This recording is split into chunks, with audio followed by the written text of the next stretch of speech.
It is Wednesday, the 24th of September.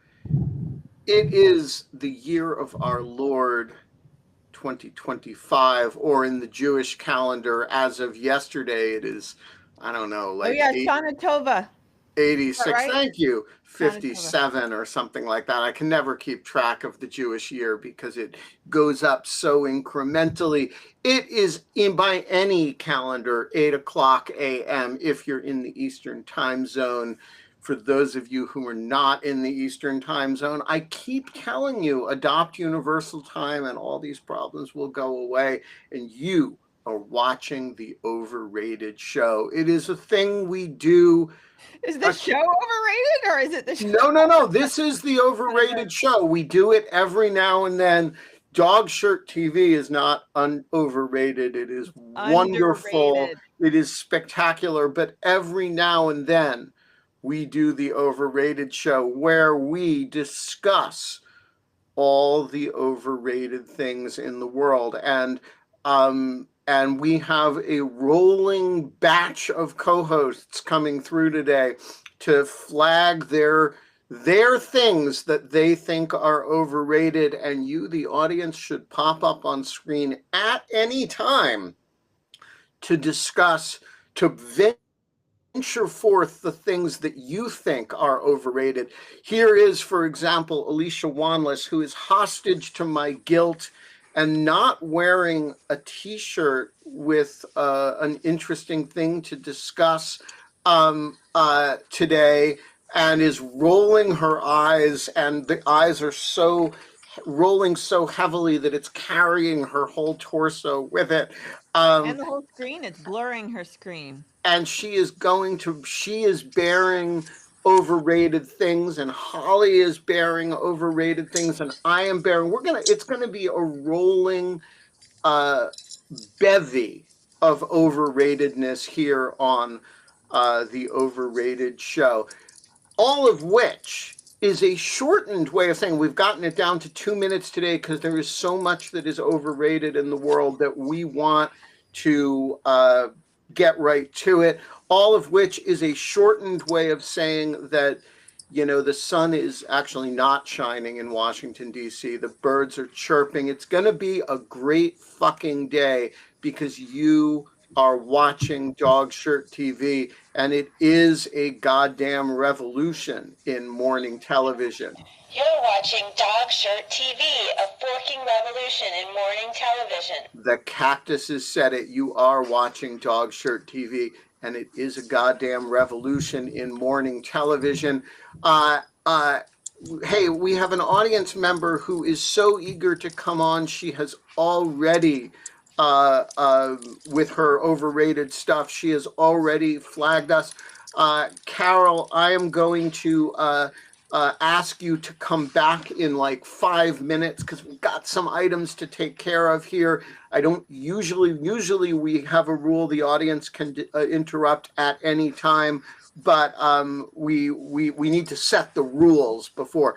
The rules are, we're going to start with Holly. She is going to do the first overrated provocation. And then we are just going to go down the list of co-hosts. Co-hosts on the screen take precedence over people who haven't shown up yet. After Holly goes, Carol, you are welcome to come back. We're going to start with Holly, then to Carol, then Alicia, then me, and then we're just going to keep going with overrated shit. All right, Holly, you start us. What is the overrated thing that you want to start the Overrated Show with? Okay. Family vacations. Ugh! Why do we have to go on family vacations, particularly to Disney and theme parks? But any family vacation, it's expensive. Does anyone have fun? No. Nobody has fun, at least mine. Maybe your family's better than mine. And I would have much more fun. And it's so much work for the parents. You come back after family vacation and you're just like, you need like an actual vacation. And it's just like, why every time it's like, why do we do this to ourselves? Now, I will say that my children are getting to the age where it's starting to make sense, and they're teenagers. And if the children want to go somewhere, then they tend to be more cooperative. But before they can articulate clearly, and like basically, you shouldn't take children on a family vacation unless they're like begging you to go to the destination, because otherwise no one will have fun. You will spend the equivalent of Burundi's GDP and no one will have fun. And I made an entire parody video about this to a Taylor Swift song, that I will link, or someone can link. Okay, Because I feel so strongly about let's test the hypothesis. Alicia, do you agree that family vacations are overrated and suck? The sad truth is that I didn't grow up with any family vacations, so I And have see, no you're fine. historic experience. And see, I'm fine. That was because of poverty. The second thing is, I've only started not an doing them issue. recently with my parents, and I do not want to complain about them because that's kind of the only time I spend. However, I will say this: I do all of the planning and all of the decision making, and it is not a vacation for me. So I feel for Holly on this one. My counterpoint would be, if you don't take your kids places they don't want to go and they don't learn how to behave, they might not work out very well for society They'll later. figure it out as an adult. They'll figure it out. So All right, so Everybody I has to just do want stuff to they don't say, like I gotta find sometimes. this video. I gotta find this video. Oh, where did I just want to say, as to Holly's general point, I have never been to Disney World, and it never, and it is you're for I the don't better. ever want to go. It and is it a horrible certainly place. never occurred to me to take my trip there. I will tell you something that is underrated: bringing children on work travel. Underrated. Totally underrated. I used to, Because people expect it's going to be hell, and it ends up being a notch above oh, hell. when EJ was a teenager, Well, teenagers are fine.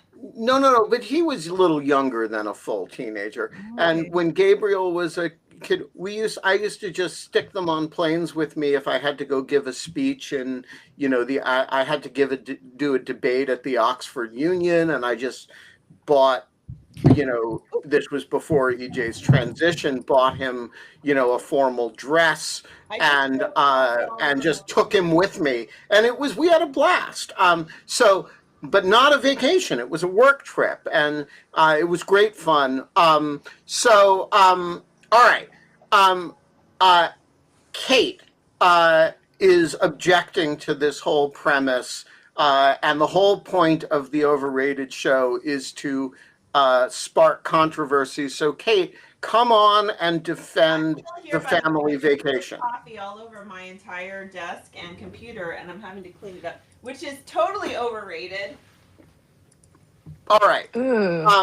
Carol, come back and give your overrated thing. And Kate, come on and defend the family vacation. Here's Carol. Carol, what is overrated? Well, my first suggestion is actually too closely allied to Holly's, because it's family Thanksgivings. Oh, Family yeah. holidays that are Maybe families are overrated. Yeah, well, certainly in my case they were. So that I also want to suggest at this point the Supreme Court is overrated. Oh, that's an interesting proposition. Make the case. Is it rated highly? I mean, I don't know anybody who's out there like, oh, well, the Supreme Court will save us. Well, exactly, right? I mean, I'm tempted to say the Constitution itself is not overrated, but it is. It's underutilized. Yes, that's a good one. Underutilized. As lefties used to say about communism, it's never really been tried. Right. And the thing is about, the Supreme Court it's supposed to be, it's held to be sort of the be all and end all, and unfortunately, um, it's not. I mean, it settles too many things as if they really know what they're doing, and I would argue that these days they don't. And the whole idea that these are the people selected from the most able judges and jurists is also completely wrong, as we have noticed in the last several years. So that is my basic take on the Supreme Court these days. All right. Well, I think you are unlikely to get much resistance from the idea that the Supreme Court is overrated. I have to tell you. Can I ask, Carol, are you saying this Supreme Court or the Supreme Court in general as a concept? The Supreme Court, certainly the Supreme Court as conceived as a defense against tyranny. I gotta say, it is just, I will double down on this. The Supreme Court in general is overrated.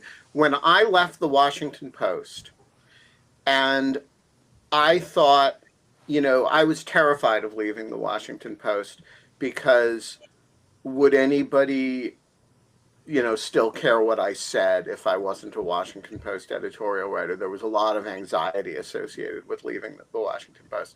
And one of the things that I didn't know was that there were all these joys associated with not being a Washington Post editorial writer that I hadn't been aware of, and I hadn't been thinking about it. And one of them was not having to give a shit about the Supreme Court. And I remember this feeling the first June that I was not there, and the Supreme Court is issuing opinions. And it's June and everybody's going crazy about Supreme Court decisions. And I realized for the first time in 10 years, I didn't even have to read them. And it made me so happy. And ever since then, contention to the Supreme Court on my part has been voluntary. And I love that. So yeah, I am totally with Carol. Supreme Court, way overrated. Kate, you want to defend the family vacation. Oh, can I just do one thing real quick? I'm sorry. Just a self-plug, I did start a Substack. Excellent. Please share the link in the chat, and I will put it up on screen. Okay. Thank you. I just want some clarification for the family travel. So I mean, my parents took me on lots of vacations when I was little. I was an only child. It was just me and them. My mom took me to Disney World multiple times. Just me and her. Loved it. So much fun. As I get older, I really don't like traveling with my parents and family vacations, especially because, I mean, when you say family vacations, are you talking extended families or just your nuclear family? I'm talking about the obligation as parents that society tells you have to take your children, small children from the time they're really born, to destinations of various kinds, including Disney. Yeah, I do see that. My best friend just got back from a Disney cruise that she hated. But I do have to say, I think I was lucky because my mom loves to travel and my dad does not. So I think I was her surrogate traveler. So maybe that's why. I guess. Yeah, I think this is really from an adult point of view, not from a kid point of view. It's great. Well, okay, it's great in hindsight. When they're actually on the vacation, they act like they're being tortured. And then like a year later, the child that acted like you were spending the entire time pulling their fingernails out of their fingers says something like, "Hey, you remember that time we went to Yellowstone? That was really fun." And at that point, you have a stroke, and then you also murder your child. Okay, So. actually, I think you won me over, Holly, because I don't have kids, but we did go to Antigua with my brother-in-law and his 3 children, and it was fine as an aunt, but as a parent, I would have shot myself getting them through the airport. They were 3 kids under 7. Oh. It is a hell on earth. All right, I'm with you. You won me over. But as a child, don't want to do it, it's fine. You should not. you should not feel obligated to take your kids on vacation. Just Yeah, if but you I think don't- it's a really good experience. I mean, isn't all parenting about obligations? it is, but there are easy. I mean, I don't know. I'm a fan of like basic parenting. Like you Yeah. feed the child, you love the child and affirm the child and teach them just how to live in society. You go And to that school. grudgingly. And like no, like you do the basics of parenting are enough. You do a good job on those, you're fine. You're Okay, fine. I won't argue, but I have to say that I grew up traveling and I loved it. So Of course Yeah, you I grew did. up traveling. I grew up traveling, and I loved it too. I grew up And I traveling think and I loved it in hindsight. my father probably didn't love it my very father much. didn't either. We had a beach Yeah. house and he never came. It was just me and my mom. Oh, I do love the beach is one of the better family vacations because if All right, so you're- maybe we're winning you over Kids a little can bit. drown. no, All listen right. up. Okay, Alicia, I'll shut up now. Alicia, Oh. we gotta move on here. Can I just do my overrated? It's real quick. Oh yeah. And then I'll let Alicia go. Excuse me, Alicia. Mine is a book. I started reading it and I finished hating it. It was called Confederacy of Dunces. I hated that book. I hated it, and I don't understand why it's so popular. Oh, I thought you were John gonna say Kennedy Confederacy O'Toole. Addict, so. Yeah, that one you're gonna get some pushback. I on. welcome the pushback. I know I'm the only person on the planet who doesn't like it.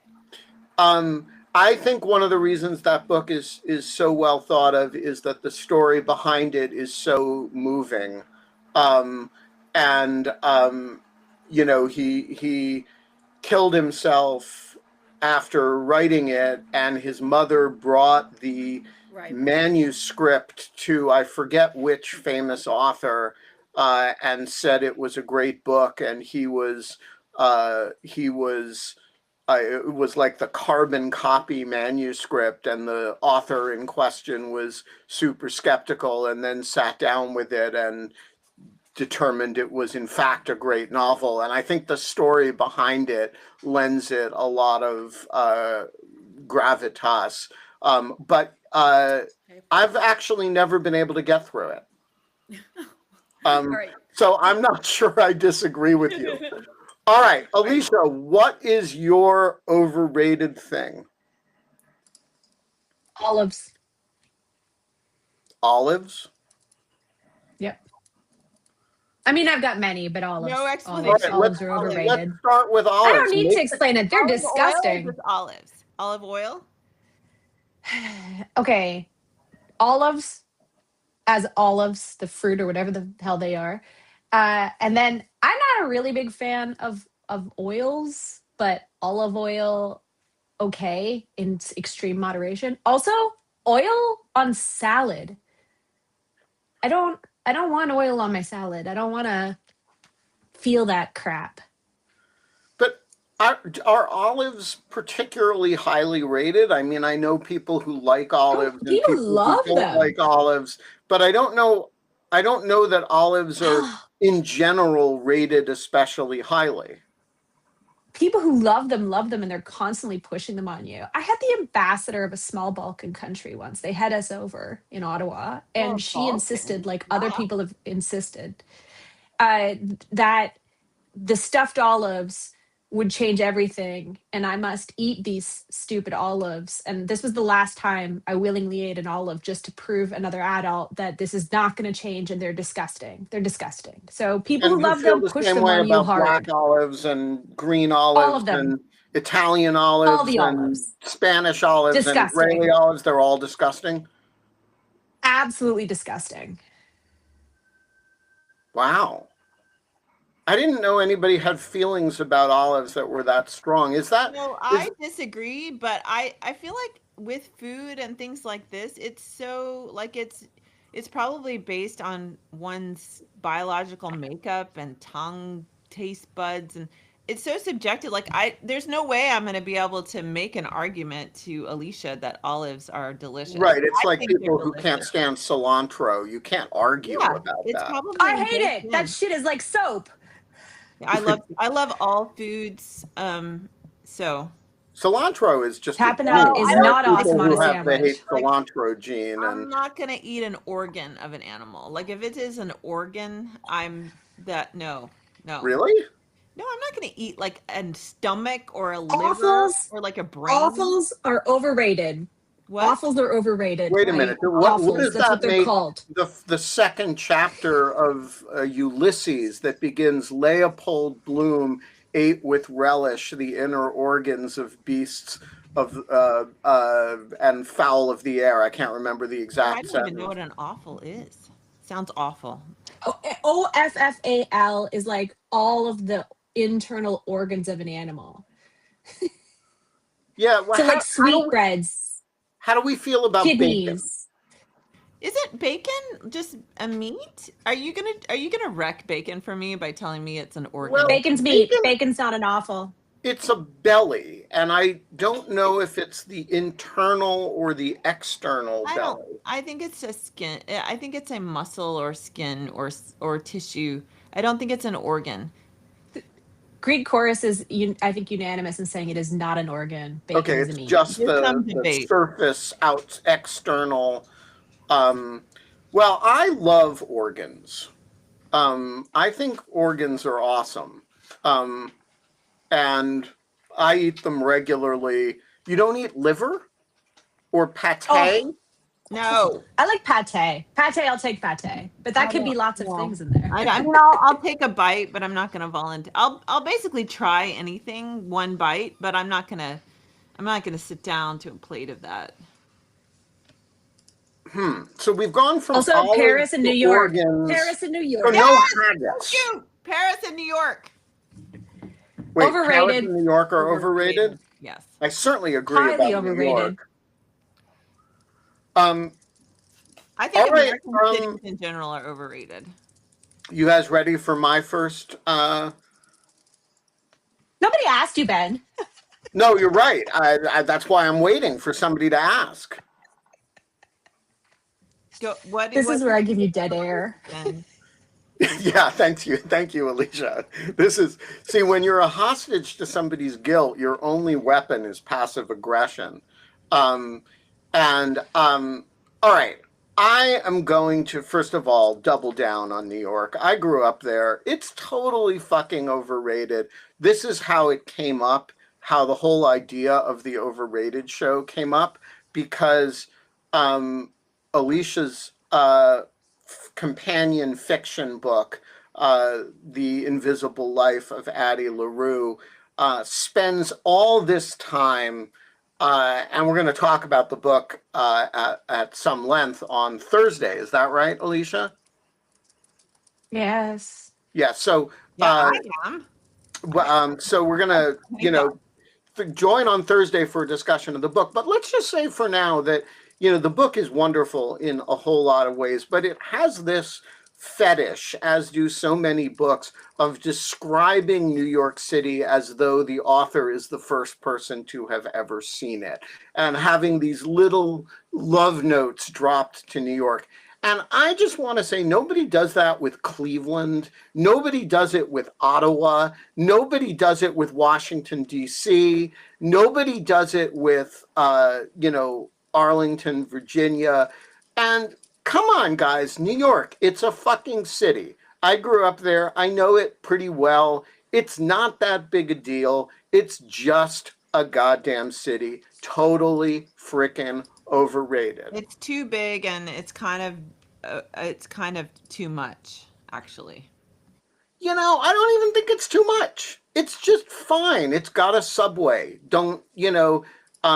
Nobody writes songs about the metro in DC or the really cool metro in Montreal.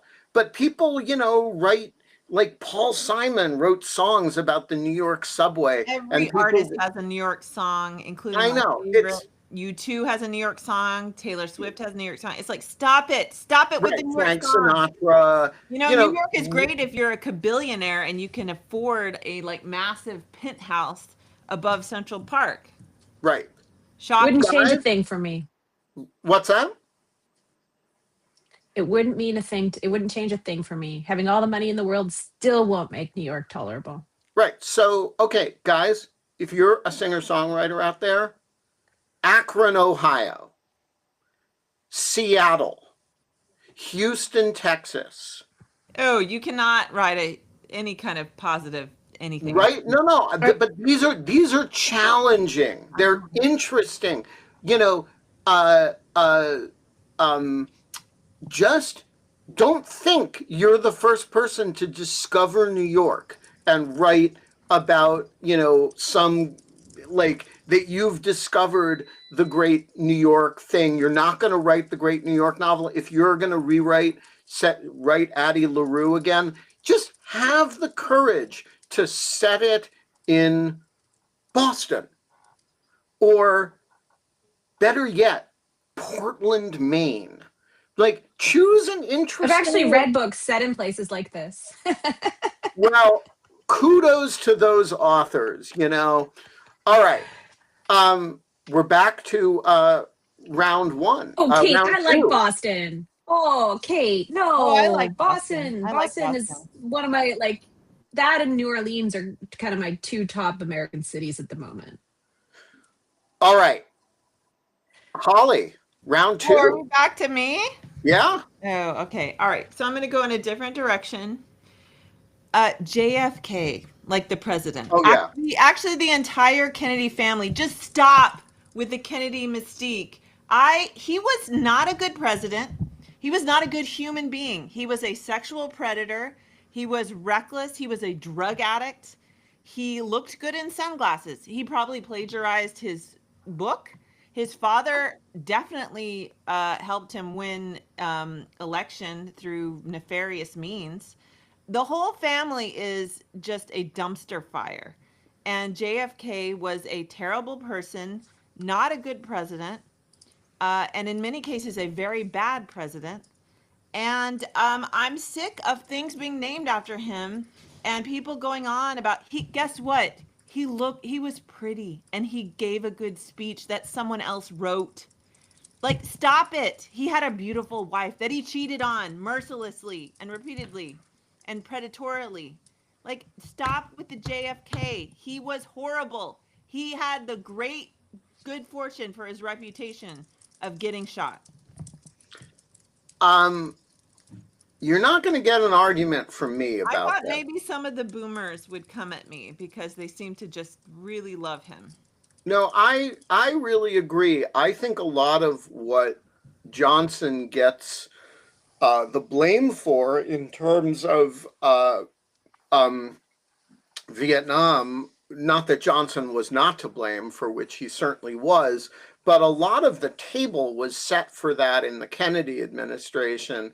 And by the time Johnson actually got into office, he had a rather bad hand to play. And Kennedy was part of the reason for that. And so I think there's a lot to be said for the idea that Kennedy benefited a lot by getting shot. Alicia, you have a chapter about Vietnam in your forthcoming or now forthcoming discussion of the book. Should we? Do you have information ecosystem thoughts about JFK? Of JFK?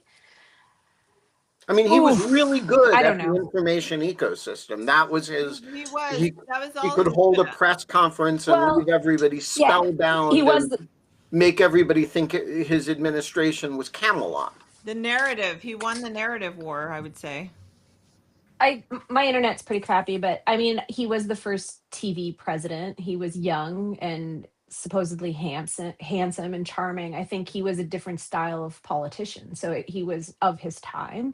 He had a lovely young wife. And I think this helped. I mean, it's like presidents turning entertainment, essentially. Maybe he's the turning point in which you have that. And Johnson's kind of a throwback to the less than charming version from the past. But All right, we don't seem to have any dissent. See, I would expect maybe this audience is very well educated, so maybe that's it. But I see a lot of JFK infatuation out there. Well, just look at Adulation. all the shit named after him. I mean, Right. good Lord in heaven. including the overrated airport in overrated New York City, That's right. which That's used to be called, think that- interestingly, Idlewild, which was an interesting name. Uh-huh. Yeah. Anyway, sorry. I thought that might be more controversial, but I will Controversial. maintain that in the general public, JFK is overrated. Maybe not in this. Anytime, No, I agree. I anytime agree. you get a dynasty and a democracy, I'm against it. Right. Yeah. Right. And like people still going on about, and also so many of the others are terrible. It's terrible. All right, Alicia, what is your second overrated thing? I don't know. I think I'm out of them now because I mean I would have probably gone well, yeah, weddings. I think weddings are overrated. All right, make the case. There's just like a lot of hype, a lot of expectation. Everybody's expected to be happy and it very seldom pans out to be a great party. It feels like there's too much buildup. It's like New Year's. Do you think Too New much Year's is expectation. overrated?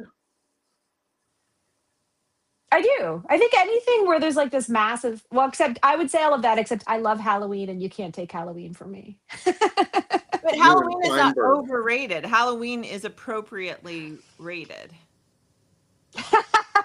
In my opinion, yes. Yeah. Perhaps like, Okay, but underrated. I want to go back to the whole weddings thing. I agree with You know, people, who is overrating weddings? Like, what is the thing that's out of whack about the weddings? I think that a whole lot of money gets spent on these things, and that creates an expectation that you're supposed to come and have fun and enjoy yourself and party it up. I don't know. I just always find them disappointing. I will push back on this one. Even though I agree with you to a point. I, as a guest, I love weddings. Like like if I'm not in them, like I think it's fun. I love cake. Usually the cake is pretty good. I don't have many opportunities to go out and like dress in something that looks nice to wear. And I as a guest, I think weddings are a lot of fun. I loved my wedding. It's a good memory. It was a lot of fun. It was definitely a joyous thing. I love weddings of people where where I know the relationship and it's like genuinely. I went to the wedding of a friend of mine who was remarrying after a long abusive marriage, and she found this wonderful person, and I like cried all the way through that wedding. So let me put this a different way. I think that the best of weddings, the attendees should be very, very close to the people getting married. And anything beyond that is like I've implemented a new rule. I will not come to any weddings unless I am incredibly close to the couple. Wow, that's really churlish of you. You have to go where I it is. love If that. it's in a cool place, like I'm going to that wedding. I'll even Nope, try not to gonna get do it. invite. I like weddings. Not I unless go to they're close weddings to me. I can just go profligately. to the place. I go to weddings profligately. I get invited to a lot of them because and I go to all of the ones I get invited to. And I agree with Alicia. Weddings are totally overrated. If anybody ever asks me for advice about weddings, I say elope. And everybody stresses out about weddings. They bring out the worst in family members, and they're a terrible thing. My wife and I have a joke that we say to people who are getting married that if somebody doesn't threaten not to come, then you're actually not married afterwards. And so I completely support Alicia's point as somebody who goes to a lot of weddings. But I don't not go because I don't want to be the person who proves my own point. Mike Feinberg. To be fair, to date, I haven't skipped any for this reason. It's a new rule. Oh, it's a new rule? Yeah, like call me when you've implemented it and you've actually declined to attend a wedding because like, okay, we're close, but we're not close enough for me to go to Yeah, your but then wedding. the I'm not people who actually invited going me to will travel know. for you. Mike Feinberg, what is overrated? I've got a few things, and I hinted at both of these on some text messages to all of you. I think, I mean, I could expound on what's overrated for hours. Let's start with my perennial favorite, which is Marcel Proust. Um, a man Okay. eats a cookie, remembers his childhood, and I've just saved you 6 or 7 volumes, depending on the translation. I read Proust during COVID. At I my did it. instigation, by the way. So I have a funny Proust Mike Feinberg story for you all. I have never read Proust. It was COVID, and I decided we should get a book group together to read Proust. It was you, So me, and Pete. it Yeah. was you, yeah, it was you, me, and Pete Struck. It was like the FBI reads Proust with Wittis, and so we all agreed to do it. And then Pete and I didn't pick up the book, and Mike actually read Proust, and that is a commentary for you right there about diligence to assignment. Of Mike Feinberg relative. Yeah, Alice points out that In Lieu of Fun was born instead. I was going to read Proust during the pandemic, and it just didn't happen. I was actually turned out to be kind of busy during the pandemic, you know, running lawfare remotely, In Lieu of Fun, all that jazz. But Mike actually read Proust and didn't like it. I hated it. I did get a really good use out of it though. So I'm gonna offer my story as not an admonition, but a suggestion to all who might want to conquer Proust. I was doing my workouts pre-COVID at the Equinox in downtown DC, and I couldn't during COVID. So after I finished Proust, what I would do for my workouts was put all 6 hardcover volumes in a backpack and run up and down the stairs in my condo building for an hour. And I found that to be a much better use of Proust than what he was intended for. So, And that if you sounds need, hellish. what's that? And that sounds hellish. I mean, I lived in a 1,000 square foot condo with no outdoor space. I was single. I didn't have a roommate. There really was nothing to do whatsoever. So Why not getting a run workout in for an outside? hour a day was worthwhile. Why not? Why wouldn't you go run outside instead of that? I did, but I didn't want to. But like, you gotta alternate your workouts. So I would rotate between a TRX workout at home, running up and down the stairs, and going for a run outside. Okay. All right. I have an overrated thing specifically designed to antagonize Mike Feinberg, but it is fully, I'm committed to it. I believe it. The Velvet Underground, totally overrated. And you know, I have been ever since I was in high school.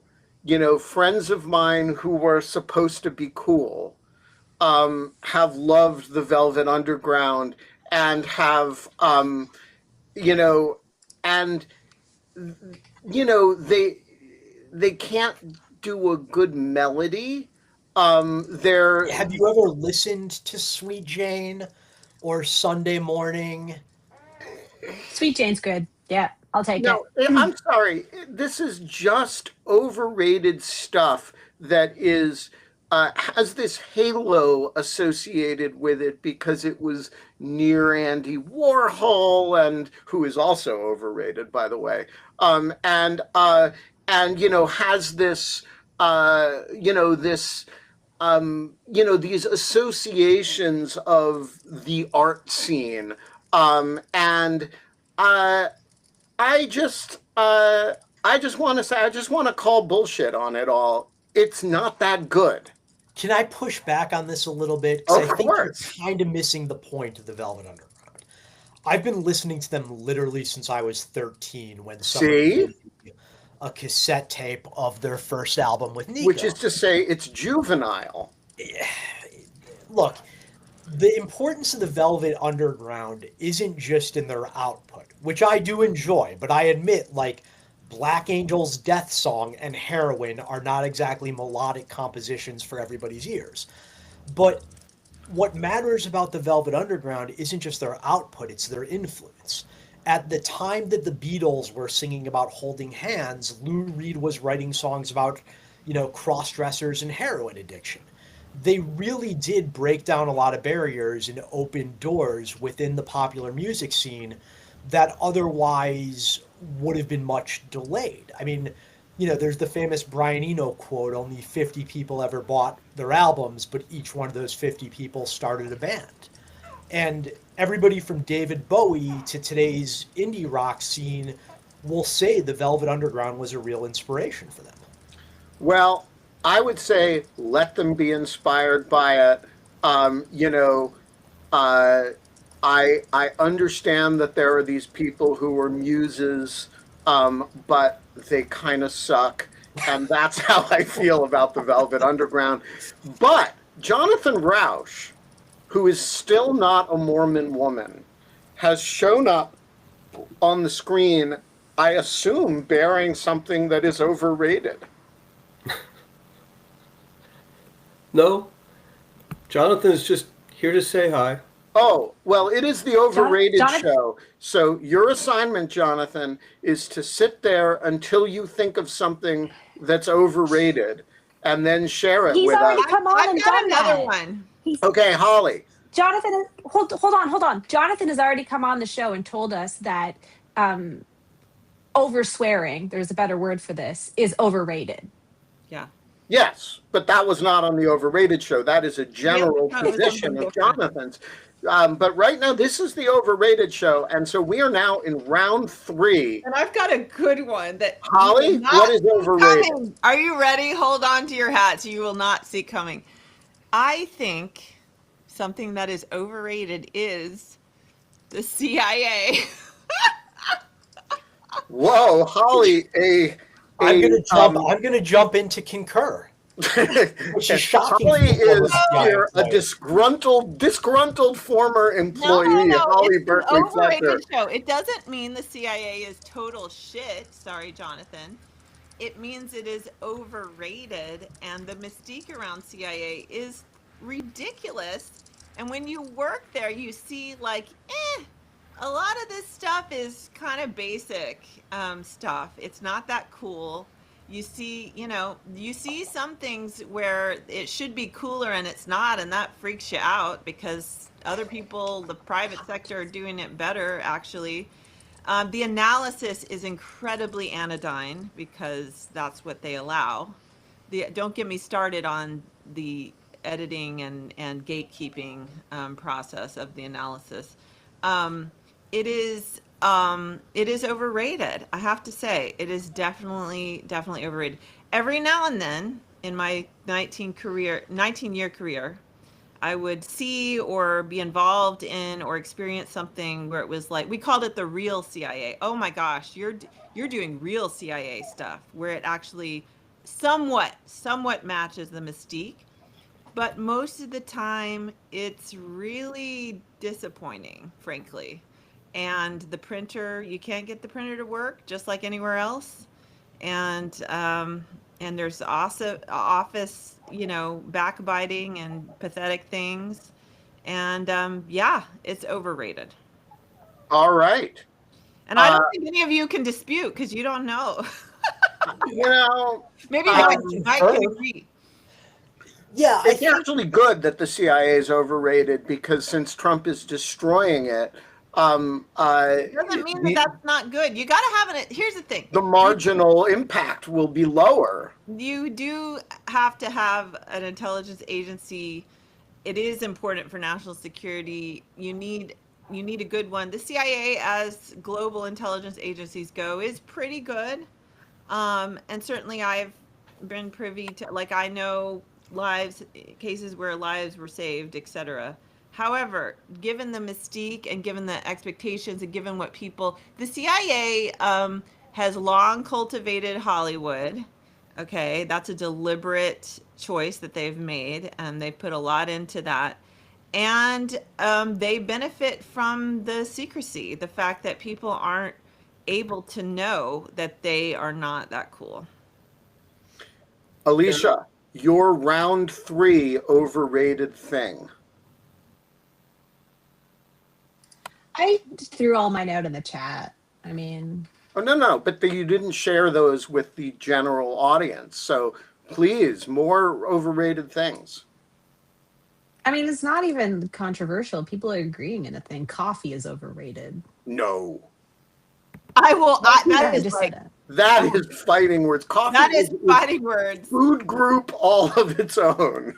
It is. I drink it all day long. I cannot live with it. Coffee is one of the great joys of my life, and I'm not exaggerating. Like the first thing It tastes horrible. No. When I first wake up in the morning, my first thought is, "Oh shit, I have to get up." And then my second thought is, "But there's coffee." And then I go on with my life. Yeah, It tastes like shit. It's bad. No. I'm with Holly. It is one of the great flavors in the world. And when I get up and open my door to my bedroom and the smell of the coffee wafts up from the ground floor, I inherit from the smell the will to live. And yes, people are saying in the chat, in the Greek chorus, that this is a sign of addiction. And I say, yes, absolutely. You say that as though it's a bad thing. That's right. Look, I don't know. A better person. Mike Feinberg, your round 3 overrated thing. Yeah, this is one I haven't found a lot of other cinephiles to agree with me on.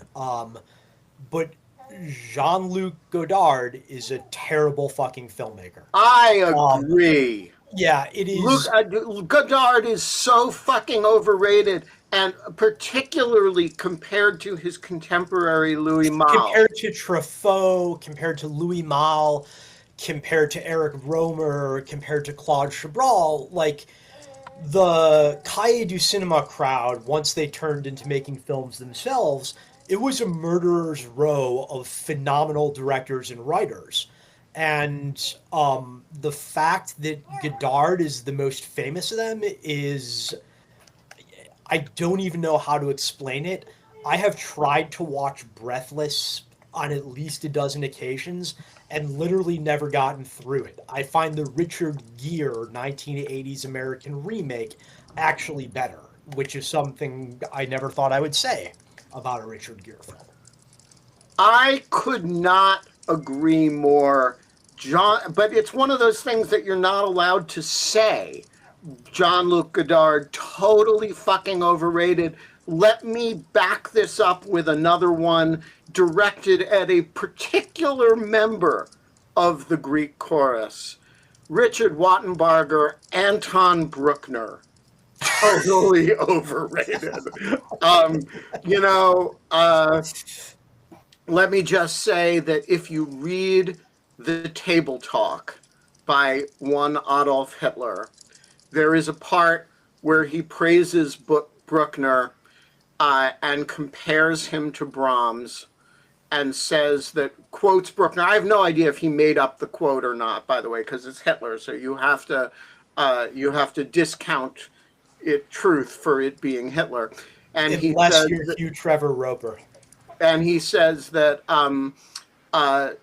Hitler says that Bruckner quotes Bruckner as saying in some letter or something, Mr. Brahms writes very beautiful music. I think I write more beautiful music. And I want to say to both Hitler and Bruckner, if he's being properly quoted by Hitler here, you're wrong. Brahms kicks your ass every day and twice on Sunday. And by the way, I'm launching a special Brahms project today on Dog Shirt Daily. I'm going to listen to and share YouTube videos of every single opus of Johannes Brahms in order, because Johannes Brahms, unlike Anton Bruckner, not overrated. In fact, Brahms is underrated. Jonathan Rausch, do you have around, now that you understand what's going on the Overrated Show, do you have a nomination for something that is underrated, overrated? I have so many, you just preempted my first choice, which was going to be Bruckner, Mahler, and especially Wagner. But since I can't do that, I'm going with the national anthem, the Star Spangled Banner. Good. It's Good. It's Oh, just I dreadful. love it. I love it. It is impossible for a normal human to It is sing. not. It is fine. Just drop It down an is octave. it is impossible for a normal human to sing. The music is not written by an American. The poem was written by a career prosecutor who, sorry, Mike, wrote poetry with all the skill you would expect of a career prosecutor. It is a terrible poem, and if you get past the first stanza, which is bad enough as poetry, it's a weird, bloody-minded contemplation on wiping out your enemies with military force. So Okay. America the Isn't that Beautiful, which kind is of wonderfully singable, it's hymn like it's written by an American, and it's a lovely sentiment of America at its best. Obviously should be the national anthem. Okay. I objectively, I have to probably agree, but I just, it's hard to shed the emotional attachment built up over a lifetime. So, All right. Nastya has joined us from the streets in Kiev with a particularly aggressive and provocative overrated nomination. Nastya, unmute yourself and share your nominee for overrated. Hi, I'm in the street and it's really windy and cold, and I don't know how good my audio is. It's okay. Can you hear me okay? Yeah. Okay, I'm just gonna scream. People scream about this topic on streets of Kiev every day. Well, I think Russian literature is completely overrated. All of it? And I think it's a big problem. I mean, Well, just all of it as a concept, all of it is a body of work. Like, I'm not saying we have to cancel it and burn the books, but I'm saying maybe everyone should stop being obsessed with Dostoevsky for like one freaking minute and recognize that there are other authors and countries that have produced also great literature. And then we should also critically assess why it is that every academic in the world seems to think that it is Russian literature that's some sort of canon, an example of what literature should be like, and maybe we should critically assess how we arrived at that conclusion, and maybe it's the wrong conclusion. as long So as you that's that. exempt And I'm saying, Gogol from who is my literary hero. okay, look, oh, okay, that's interesting. So Why? but you, Well, that's a longer conversation, but yeah, so Gogol is of course natively Ukrainian, but was a great Russian nationalist. And as long as you exempt him from Russian literature, there's some great stuff in Dostoevsky and Tolstoy, but I'm not gonna fight arguing you that on there's this one. not. I'm just saying, like, the obsession has to be toned down a notch. This is coming from someone who grew up reading Pushkin. Up until the first day of the Moscow invasion, I had a little bust of Pushkin in my room. So, like, I know his works by heart. I can recite Yevgeny Onegin to all of you. Like, I get it. That's Some of it is Eugene great. But the Onegin, obsession, for those who don't speak Russian. sorry, yes. I thought everyone was going to get it. Onegin is the same. Yeah, but Evgeny is not the same. I've seen. Okay, well, anyway, I assume all of you got that. But, like, I just think this obsession with it is a bit too much. Okay, Mike You know. Feinberg, you want to push back on this? Well, I want to push back on the premise. I don't know that Russian literature, as an entire category, is as overrated as Nastya says. I don't know that Russian literature as an entire category is something people care about. I think there's a handful of maybe 3 or 4 authors that people in the U.S. study pretty fastidiously. And I'll agree that Dostoevsky is overrated, but I will defend Tolstoy to the hilt. Yeah, I'll go the other way. I can live without Tolstoy, but Crime and Punishment is a pretty great book. You know, I loved it when I read it in high school, and I did like a Dostoevsky sprint as an adult a few years ago, and read Crime and Punishment and Demons. I could barely get through them this time. All right. Richard Wattenbarger, whom I specifically sought out to antagonize with my Anton Bruckner, you of all people get a right of response. Oh, Ben. When you compare Bruckner and Brahms, you're comparing apples and oranges. Apples and rotten apples. Or maybe rotten oranges. But now I'm going to. Did you like how I attributed the comparison to Adolf Hitler? Yes. The citation is real. Oh, he really took time out of losing World War II to compare the greatest composer of the period to a perfectly ordinary, nice guy who wrote some ponderous orchestral stuff. Okay, I will say this about Bruckner. Bruckner is tricky, and he's a bit of you have to spend hard time with Bruckner to get Bruckner, and you also have to find the kinds of performances that are really going to sit with you.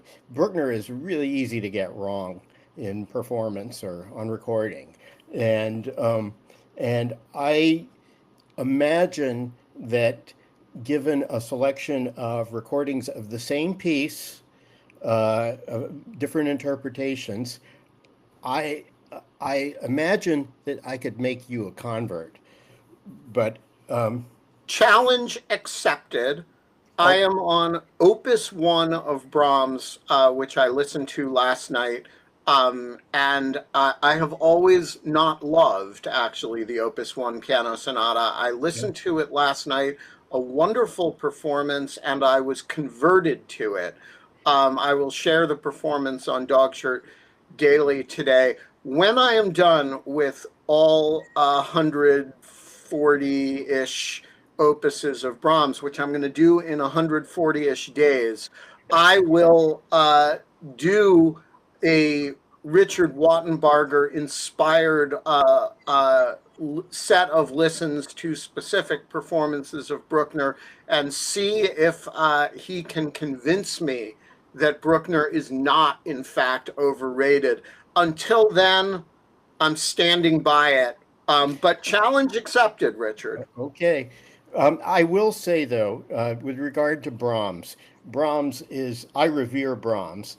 What I don't revere are Brahms' epigons, and that begins with, or whom I think are overrated, and that begins with Dvorak, whom I think is massively overrated. I agree that Dvorak is overrated. I also think Liszt is overrated, although he doesn't fall into the category that you just described. Yeah. I would like to quote, to end this show, Antonin Scalia, who this was Jonathan has an overrated thing before we end. Jonathan. Wait, you're muted. Now you're not. I unmuted you. I'm just doing jazz hands and celebrating. Scalia is the most overrated Supreme Court justice of all time, and now you're about to explain why. No No, I wonder wasn't about to explain why. I was about to quote something he said about Brahms, because he did get Brahms. And he once said, when you listen to Brahms, Brahms is not on trial. You are on trial. Pray to God you are not found wanting. And I think this says a lot about Brahms. But I also think it says more about Antonin Scalia, which is that everything, including musical taste, boils down to an apocalyptic confrontation in which you are being judged. And that is the spirit in which we are doing the Overrated Show, except the difference between us and Antonin Scalia is that we are doing it mostly in jest, whereas he was deadly serious. Folks, you have squandered an entire hour listening to meaningless opinions about why things from Olives to Lou Reed to Bruckner that people love are actually not worth, to weddings, are not worth the affection people have for them. And I hope you're a worse person for it, because every now and then we have to take the things that other people love and run them down for no reason at all. We're going to be back tomorrow. And this show, I don't know how it's rated. I can promise you it is overrated, because it is the Overrated Show. We'll be back tomorrow.